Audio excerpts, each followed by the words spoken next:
speaker ba kayo na napaka parang tunog lata ang tunog, di ba? Yung ingay niya. Tingnan niyo naman yung speaker kasi niyan. Napakaliit. Yung magnet. Oh, walang watts to, no? 3.3 ohms. Ilang watts? Wala. 3 ohms. Ang liit.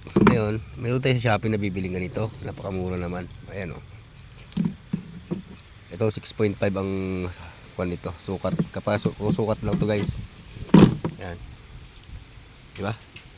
Kumpara nyo yung magnet yan at saka yung magnet dito. Ganun gagawin natin. Papalitan lang natin siya ng speaker para buong buo yung tunog, hindi tunog lata, no? Pero yung kalayo.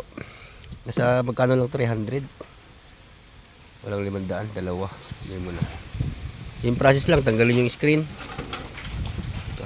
Basta mga Bluetooth speaker nyo, yung mga magnet naman, masusundan nyo yan eh. Ito. Shopee lang ito guys. Yan. Palit natin yung dalawa. No, compare natin. Tingnan, tanggalin natin para makita nyo. Dalawa lang. Ito.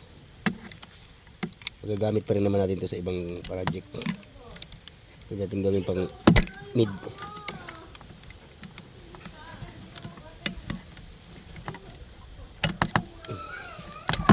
Yan, tanggal.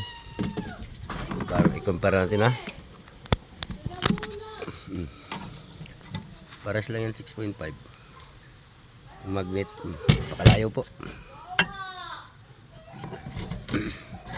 Ganyan ang gawin natin. Palitan natin.